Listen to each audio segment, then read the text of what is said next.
So I'm Steve Murchie. I'm the campaign director for the Gulf Restoration Network.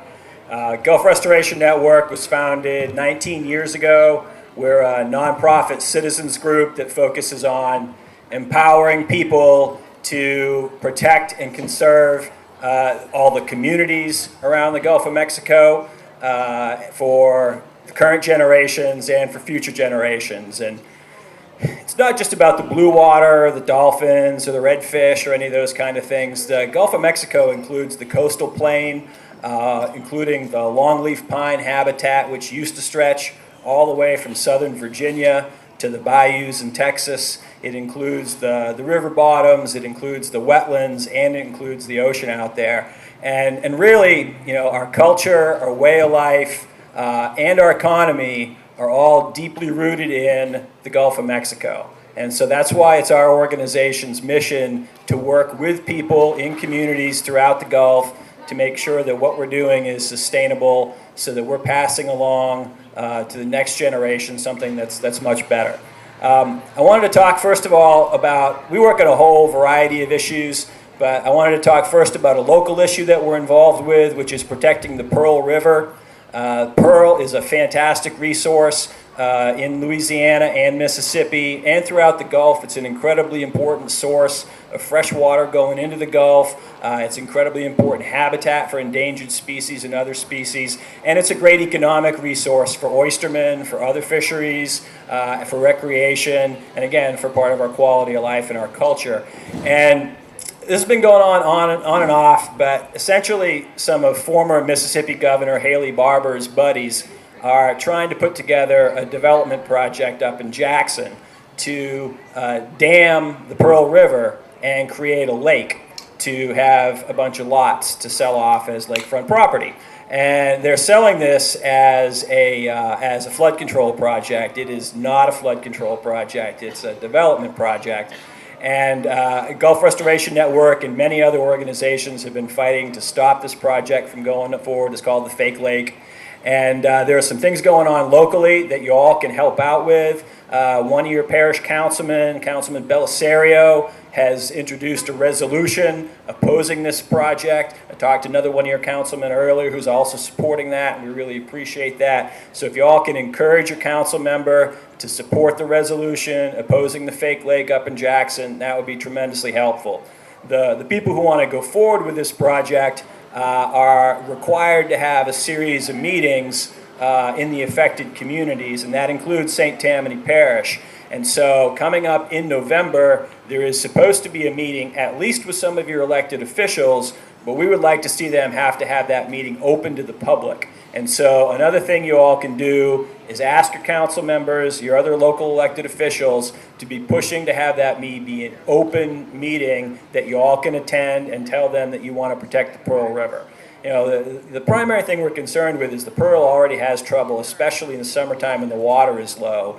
What this lake would do is essentially allow a lot more water to evaporate from the lake. It would hold back a lot more water, have an even lower water levels, and at times of flood risk, it's going to release a lot more water too. So it's not only going to damage the fisheries, the ecosystem, the value of the river, it's also going to potentially increase flood risk for people at certain times downriver. And certainly we know we've got plenty of issues with flooding. So we don't need to have one of Haley Barbour's buddies do a housing project up in Jackson that's going to cause problems for us downstream.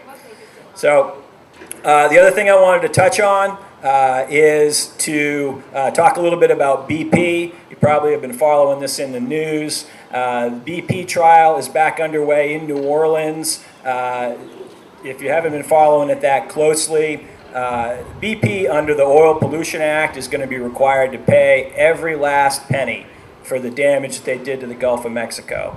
That process is happening. Hopefully that will work as intended. Separate and apart from that, BP broke the law, Clean Water Act and a bunch of other laws, and they need to be punished for that, just like anybody else who breaks the law. And so the current trial that's underway is about how severely they are going to be punished. The main way that happens is they're going to get fined under the Clean Water Act, and how much they get fined is based on two factors. One is, how grossly negligent were they? you're supposed to respond very negligent. So try that again. How grossly negligent were they? Very.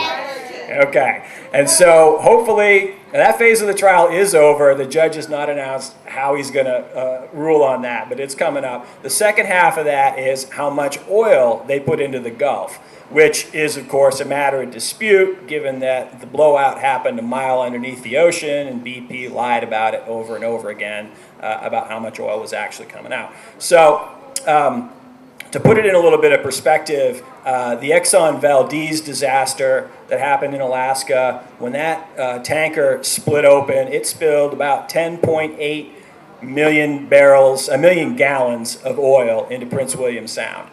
BP is contending that the amount of oil they put into the Gulf of Mexico is 10 times as much oil as the Exxon Valdez, or about 100 million barrels.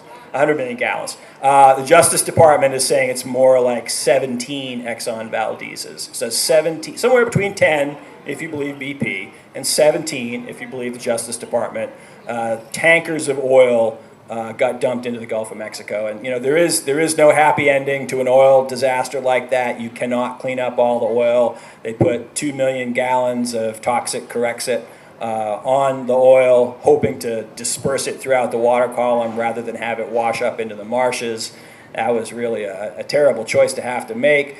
Probably was the best choice to make in those circumstances, but there are a number of issues with how they handled the dispersants. Nevertheless, it's 2 million additional gallons of toxic chemicals that got put out there in addition to all that oil. So that portion of the trial wraps up this Thursday. Don't know exactly when the judge is going to rule, but that will be basically the two factors that will determine how much BP is going to pay. How grossly negligent they were, times how many barrels of oil. And so that is going to result in a fine under the Clean Water Act. That money is what's going to go into the Restore Act, which Congress passed about a year ago. You all can thank Mary Landrieu and other members of the delegation for fighting really hard to get the Restore Act passed. There's nobody in Congress, I worked on that legislation for 2 years before it got passed. Nobody in Congress worked harder than Mary Landrieu to get that legislation passed. You all should know that. And so once we get the fines from BP, that'll go into the Restore Act. That'll free up a bunch of money that will go into coastal restoration, which is critically important. One last thing I want to touch on, which is implementation of coastal restoration here. We have a state master plan that a lot of people put a lot of time and energy into. Portions of it are controversial, portions of it are not. But the bottom line is there's no money to fund the $50 billion it's going to take to do the state master plan, which is going to be critical to protecting us from floods, restoring the coast, which is the cornerstone of our economy and our way of life. And we need to figure out where that money is going to come from. Best case scenario with the BP trial, $17 billion. That money then gets divided up among the 5 Gulf states. Not all that money comes to Louisiana. So still very short of the money it's going to take to implement the master plan for restoring the coast. Gulf Restoration Network and y'all have been supportive of the levee board in New Orleans suing 97 oil, gas, and pipeline companies to get them to pay their fair share for restoring the coast. Thank you very much. We can thank the levee board for taking a stand on that. You probably saw in the news this week that Governor Jindal is in the process of trying to pack that levee board with people who are more sympathetic to the industry than they are the people they're supposed to be protecting with flood control. And hopefully we'll be able to have that lawsuit proceed in a number of different ways. But by some accounts, the oil and gas industry is responsible for as much as 60% of the damage to our wetlands. It's the wetlands that protect the levees that protect us. So we need to get the coast restored. We need everybody to be paying their fair share. Pretty clear. They need to make some kind of contribution, but it does not look like our current administration is particularly interested in getting them to do that. So I want to thank you all for inviting me here. Again, Steve Murchie with the Gulf Restoration Network. I would encourage you all to check us out online, our Facebook page, or our website, healthygulf.org.